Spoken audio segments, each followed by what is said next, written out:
ಓಂ ಶ್ರೀ ಗುರು ಬಸವಲಿಂಗಾಯ ನಮಃ. ವೇದಿಕೆ ಮೇಲೆ ಇರ್ತಕ್ಕಂಥ ನನ್ನ ಪೂಜ್ಯರ ಪದಾರ್ಗಳಿಗೆ ಬಿಡಿಮಿಡುತ್ತಾ, ವೇದಿಕೆ ಮೇಲೆ ಇರ್ತಕ್ಕಂಥ ನನ್ನ ಹಿರಿಯರಿಗೆ ನಮಸ್ಕರಿಸುತ್ತಾ, ನನ್ನ ಎಲ್ಲ ರೈತ ಬಾಂಧವರಿಗೆ ಹೃತ್ಪೂರ್ವಕ ಅಭಿನಂದನೆಗಳನ್ನು ಸಲ್ಲಿಸ್ತಾ, ಮತ್ತು ವಿಶೇಷವಾಗಿ ಇವತ್ತು ತಾಯಿಯಂದಿರು ಒಂದು 8 ಜನ ಬಂದಿದ್ದಾರೆ.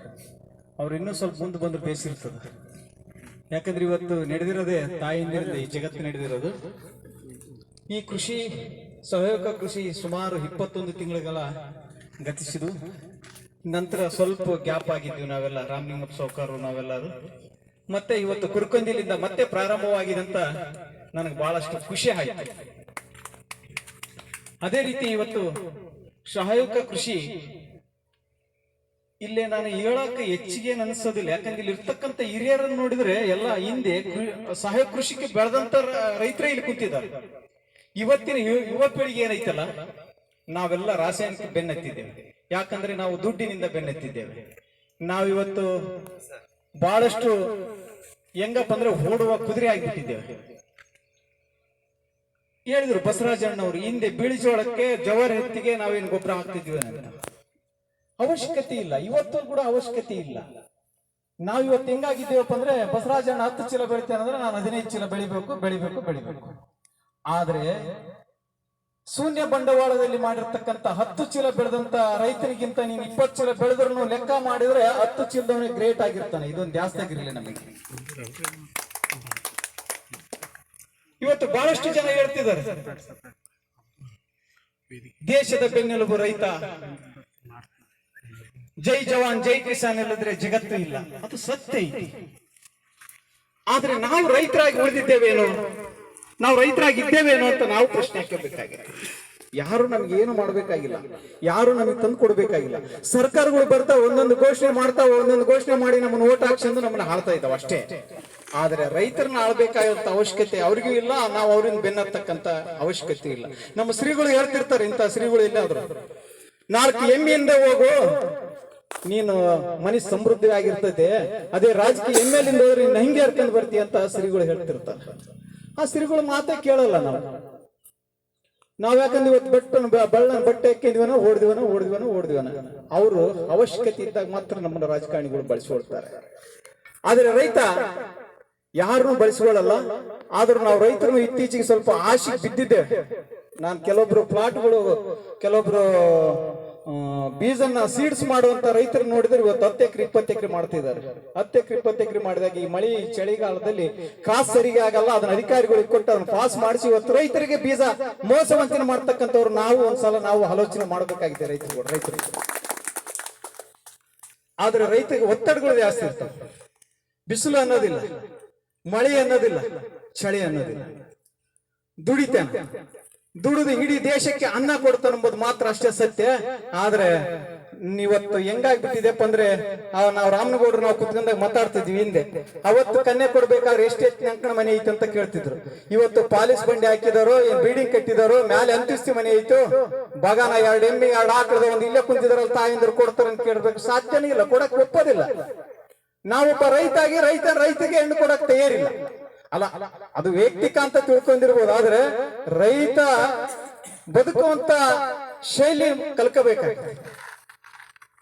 ಅವತ್ತಿನ ರೈತರು ಆ ವ್ಯವಸಾಯ ಅದನ್ನೇ ಮಾಡ್ಕೊಂಡು ಹೋಗ್ತಿದ್ರು. ಇವತ್ತು ರೈತರು ತಾವು ಅದ್ರ ಜೊತೆಗೆ ವ್ಯವಹಾರಗಳನ್ನ, ಇವತ್ತು ಬಸವರಾಜಣ್ಣಂದು ಗೊಬ್ಬರದ ಅಂಗಡಿ ಐತೆ, ನಂದು ಗೊಬ್ಬರದ, ಆ ರೈತರು ಸೈಡ್ ಬಿಸಿನೆಸ್ ಮಾಡ್ಲೇಬೇಕಾಗಿತ್ತು ಏನ್ಬೇರೆ.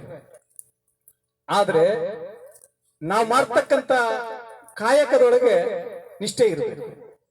ಒಂದ್ ಕಡೆಗೆ ಹೇಳ್ತಾರೆ ವೇಮನರು, ಆತ್ಮ ಶುದ್ಧಿ ಇರದ ಆಚಾರ ಬೇಕೆ, ಮಡಿಕೆ ಶುದ್ಧಿ ಇರದ ಅಡಿಗೆ ಏಕೆ, ಚಿತ್ತ ಶುದ್ಧಿ ಇರದ ಶಿವಪೂಜೆ ಏಕೆ, ವಿಶ್ವದಿರಾಮ ಕೇಳ ವೇಮ ಅಂತ. ಯಾವಾಗ ನಾವು ಮಾಡ್ತೀವಿ ಅಂತಕ್ಕಂತ ದೃಢತೆ ಇರ್ಬೇಕು. ನಾನಿವತ್ತು ಜೋಳ ಬಿತ್ತೀನಿ ಬೆಳ್ತೀನಿ ಎಂಬ ದೃಢತೆ ಇರ್ಬೇಕು.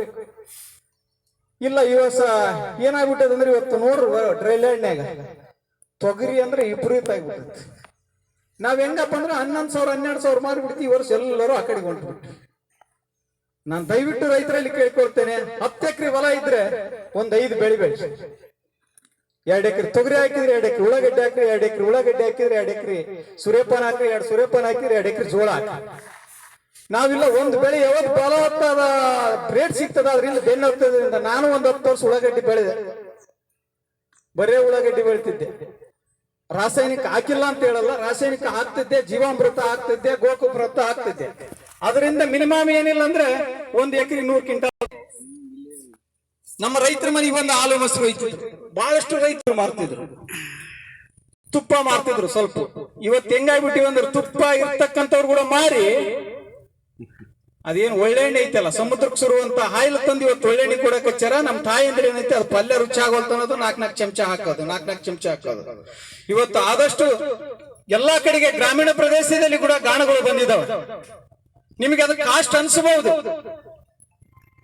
400 ರೂಪಾಯಿ ಲೀಟ್ರಪ್ಪ, ಇದು 98 ರೂಪಾಯಿಗೆ ಬರ್ತದ, 110 ರೂಪಾಯಿಗೆ ಬರ್ತದ ಅಂತ ವಿಚಾರ ಮಾಡಬಹುದು. ನೀವು 4 ಚಮಚ ಹಾಕ್ತಿರ ಅದಕ್ಕೆ, ಇದಕ್ಕೆ 1 ಚಮಚ ಹಾಕ್ರಿ ಈ ಗಾಣದ ಎಣ್ಣೆಗೆ, ನಿಮ್ಮ ಅಡಿಗೆ ಶುದ್ಧ ಆಗಿರ್ತದ. ನೀವಿಲ್ಲ, ಅದು ರೂಢ ಬಿದ್ದ್ಬಿಟ್ಟೈತೆ. ಈಗ ನಾವು ಟೀ ಕುಡಿಯೋರು ಹೆಂಗ ಬೇಕು, ಟೀ ಬೇಕಂತೀವಿ, ಹಂಗದು ತಾಯಂದಿರು ಎಣ್ಣೆ ಹಾಕೋದನ್ನು ರೂಢ ಆಗ್ಬಿಟ್ಟೈತೆ. 5 ಚಮಚ ಹಾಕಿ, 5 ಚಮಚ ಹಾಕಿ.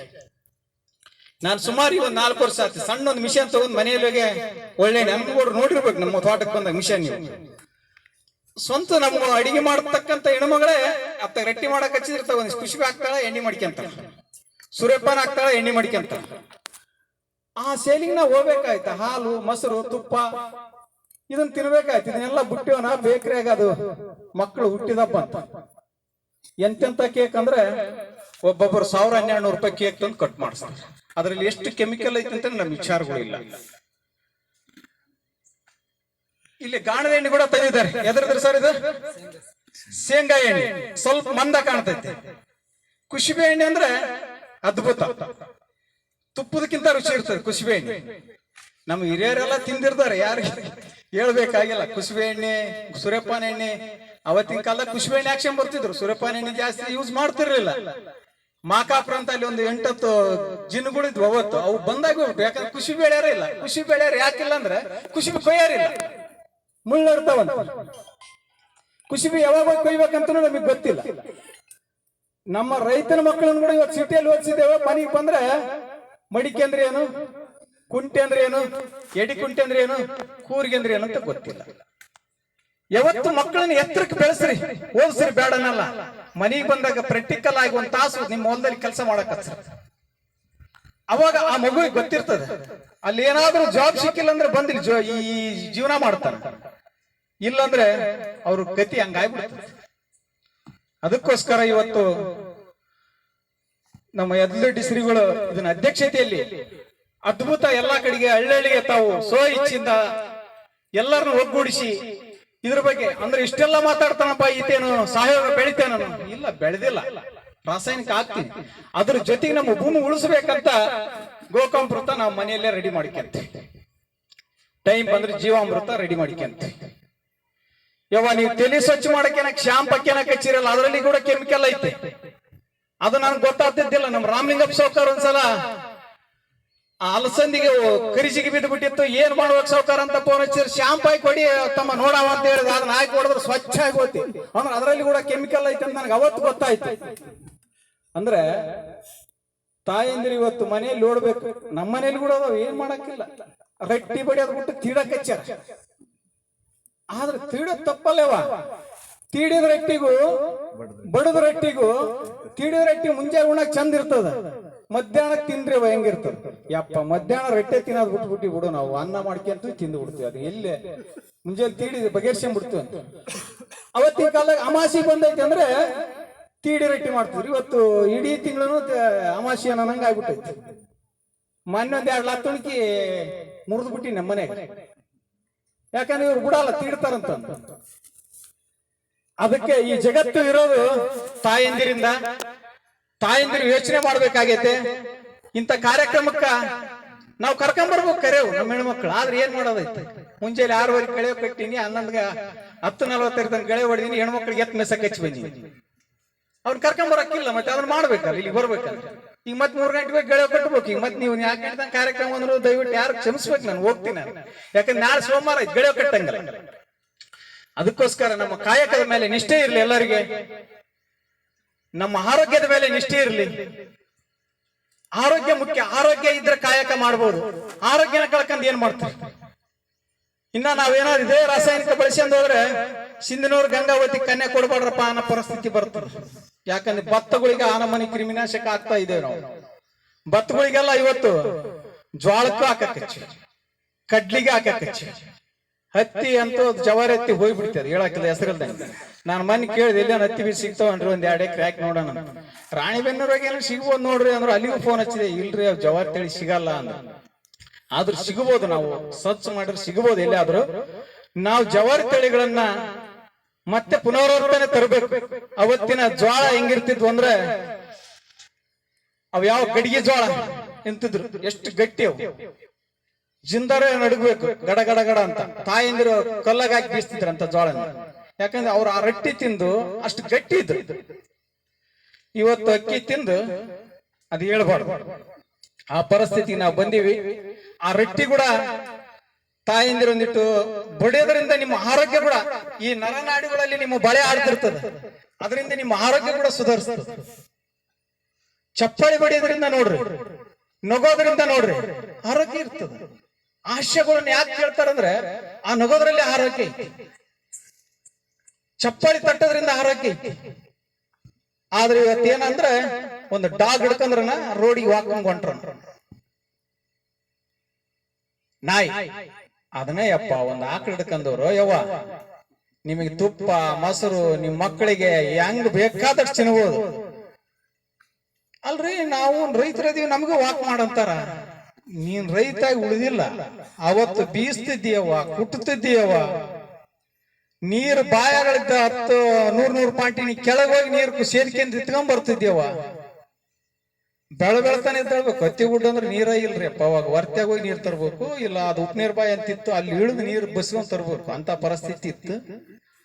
ಇವತ್ತು ನೀರಿನಲ್ಲಿ ಕೂಡ ಬಹಳ ವ್ಯತ್ಯಾಸ ಆಗ್ಬಿಟ್ಟ. ಫಿಲ್ಟರ್ ನೀರು, ಅವತ್ತು ಗೌಡ್ರಲ್ದಾಗ ಒಡ್ಡಿ ನೀರು ಕುಡ್ತಿದ್ವಿ, ಏನ್ ಆಗ್ತಿದ್ದಿಲ್ಲ. ಇವತ್ತು ಫಿಲ್ಟರ್ ನೀರು ಅದು ರೂಢಿ ಬಿ ಹಿಡಿದ್ಬಿಟ್ಟೈತಿ. ನನ್ಗೆ ಆಗೋಲ್ತಿ ಈಗ ಫಿಲ್ಟರ್ ನೀರ್ 4 ದಿನ ಬಿಟ್ರೆ ಮತ್ತೆ ಆಸ್ಪತ್ರೆಗೆ ಹೋಗ್ಬೇಕು ಅಂತ ಪರಿಸ್ಥಿತಿ ಆಗ.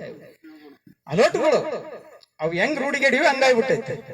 ಅದಕ್ಕೆ ನಮ್ಮ ಮಕ್ಕಳನ್ನ ನಮ್ಮನ್ನ ನಾವು ಮೊದಲು ಆರೋಗ್ಯವಂತರಾಗಿ ಈ ದೇಶಕ್ಕೆ ಆರೋಗ್ಯವನ್ನ ನಾವು ಮತ್ತೆ ಪುನರಾವರ್ತನೆ ಮಾಡೋಣ ಅಂತ ಶ್ರೀಗಳಲ್ಲಿ ಕೇಳ್ಕೊಳ್ತಾ, ನನಗಿಲ್ಲಿ ಪ್ರಾಸ್ತಾವಿಕ ಮಾತಾಡಕ್ಕೆ ಅವಕಾಶ ಕೊಟ್ಟಂತ ಎಲ್ಲ ನನ್ನ ಕೃಷಿಕ ಬಂಧುಗಳೇ, ರೈತರೇ, ತಾಯಂದಿರೇ, ಎಲ್ಲರಿಗೆ ಕೈ ಮುಗಿದು ಕೇಳೋದಿಷ್ಟೇ, ಆರೋಗ್ಯದ ಕಡೆಗೆ ಲಕ್ಷ್ಯ ಇರಲಿ, ನಮ್ಮ ವ್ಯವಸಾಯದ ಕಡೆಗೆ ಲಕ್ಷ್ಯ ಇರಲಿ.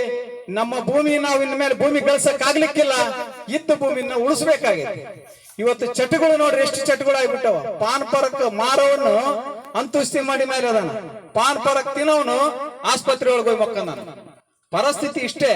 ಅದಕ್ಕೋಸ್ಕರ ನಮ್ಮ ಚಟಗಳನ್ನ ನಾವ್ ಹೇಳಿದ್ರೆ ಬಿಡೋದಿಲ್ಲ. ತಾಯಂದಿರಲ್ಲಿ ಶಕ್ತಿ ಐತಿ, ತಮ್ಮ ಮಕ್ಕಳಲ್ಲಿ, ತಮ್ಮ ಅಣ್ಣಂದಿರಲ್ಲಿ, ತಮ್ಮಂದಿರಲ್ಲಿ, ತಾಯಂದಿರಲ್ಲಿ ತಾವು ಅರು ಮೂಡಿಸ್ಬೇಕಂತ ತಮ್ಮಲ್ಲಿ ತಾಯಂದಿರಲ್ಲಿ ಕೇಳ್ಕೊಳ್ತೀವಿ. ಯಾಕಂದ್ರೆ ಅವತ್ತು ಆರೋಗ್ಯ ಗವನ್ನ ಕಾದಂತ ಹೇಮರೆಡ್ಡಿ ಮಲ್ಲಮ್ಮನ ಪುರಾಣಗಳು ಕೇಳಿರ್ಬೋದು, ಕಥೆಗಳು ಕೇಳಿರ್ಬೋದು. ಗುಡ್ಡದಲ್ಲಿ ಗವಗಳು ಕಾಯ ಕಚ್ಚಿದ್ರೆ ಅಲ್ಲೇ ಆರೋಗ್ಯವಾಗಿದ್ದು, ಗಂಡನೇ ಪತಿ ದೇವರಂತ ಅಲ್ಲಿದ್ದು. ಆದ್ರೆ ಇವತ್ತು ನಾವೇನ್ ಮಾಡ್ತೀವವ, ಮಗನ್ನ ಸೊಸಿನ ಮಗಳು ಕಳಿಸ್ಬೇಕಾದ್ರೆ ಫೋನ್ ಕೊಟ್ಟು ಕಳಿಸಿರ್ತೀವಿ, ಅತ್ತಿ ಮಾವ ಏನಂದ್ರೆ ಒಂದು ಮಿಸ್ ಕಾಲ್ ಕೊಡ್ತೀವಿ. ಅಂತ ಪರಿಸ್ಥಿತಿ ನಾವು ಬಂದ್ಬಿಟ್ಟಿವಿ. ಯಾಕಂದ್ರೆ ಹೇಳಿ ಕಳಿಸ್ಬೇಕು, ಆ ಮನಿ ಹೆಂಗಿರ್ತದ ಹೊಂದಿಕೆ ಬೇಕು. ನೀನು ಆ ಮನಿ ಒಳಗ ಯಾಗಿರ್ತದ ಹೊಂದಿಕೆ ಬೇಕು, ಮಗಳಿಗೆ ಹೇಳಿ ಕಳಿಸ್ತಿದ್ವಿ. ಆದ್ರೆ ಇವತ್ತು ಪರಿಸ್ಥಿತಿ ಬಹಳ ಗಂಭೀರವಾಗೈತೆ. ಅದಕ್ಕೋಸ್ಕರ ನಾವೆಲ್ಲ ಆರೋಗ್ಯದ ಬಗ್ಗೆ ಚಿಂತನೆ ಮಾಡುತ್ತಾ ನಮ್ಮ ಭೂಮಿಯನ್ನು ಉಳಿಸಬೇಕಾಗೈತೆ. ಗೋಕುಂಬಾಮೃತ ನಮ್ಮ ಮನೆಯಲ್ಲೇ ಮಾಡ್ಕೋಬಹುದು, ಸಾಕಾಗಷ್ಟು ಮಾಡ್ಕೋಬಹುದು. 1 ಲೀಟರ್ ತಂದ್ರೆ ನೀವು 100,000 ಲೀಟರ್ ಮಾಡ್ಕೋಬಹುದು, ಅದೇನು ದೊಡ್ಡದಿಲ್ಲ, ಅದಕ್ಕೆ ದೊಡ್ಡ ಖರ್ಚುನೇ ಇಲ್ಲ. ಅದು ಸಮಸ್ಯೆ ಆಗ್ಬಿಟ್ಟೈತೆ. ಅದು ಯಾಕಂದ್ರೆ ಫ್ರೀ ಅಲ್ಲ. ಬಸವರಾಜಪ್ಪ ಅಣ್ಣ ಅಂಗಡಿಗೋ ಪರ್ವತರೆಡ್ಡಿ ಅಂಗಡಿಗೋ ಹೋಗ್ಬಿಟ್ರೆ ಅವ್ರು 1000 ಅಂದ್ರು ಸಹಿ, 1500 ಅಂದ್ರು ಸಹಿ, ಎಣ್ಣೆ ಒಟ್ಟು ನಂದು ಹೊಲ ಚಂದ ಇರ್ಬೇಕು ನೋಡಪ್ಪ, ಬೆಳೆ ಹಾಕಕ್ಕಿಂತ ಚಂದ ಬರ್ಬೇಕು. ಆ ಪರಿಸ್ಥಿತಿ ಒಳಗೆ ನಾವು ಹೋಗಿವಿ. ಅದನ್ನೆಲ್ಲ ಬಿಡೋಣ. ಈಗ ಸದ್ಯಕ್ಕೆ ನಾವು ಅಷ್ಟು ಕಂಪ್ಲೀಟ್ ಬಿಡಕ್ ಆಗ್ಲಿಕ್ಕಿಲ್ಲ. ಸ್ವಲ್ಪ ಆಗಿ ಮೊದಲು ನಮ್ಮ ಆರೋಗ್ಯದ ಬಗ್ಗೆ, ಆಮೇಲೆ ನಮ್ಮ ಭೂಮಿ ಆರೋಗ್ಯದ ಬಗ್ಗೆ ನಾವು ವಿಚಾರ ಮಾಡುತ್ತಾ ಮುಂದಿನ ದಿನಮಾನಗಳಲ್ಲಿ ನಾವೆಲ್ಲರೂ ಸಹಾಯಕ ಕೃಷಿಕರ ಆಗೋಣ ಅಂತ ಹೇಳ್ತಾ, ಇಲ್ಲಿವರೆಗೆ ಅವಕಾಶ ಕೊಟ್ಟಂತ ಎಲ್ಲರಿಗೂ ಅನಿಸ್ತಂತ ಜೈ ಜವಾನ್ ಜೈ ಕಿಸಾನ್ ಅಂತ ನಾನು 2 ಮಾತು ವಿರಾಮ ಕೊಡುತ್ತೇನೆ.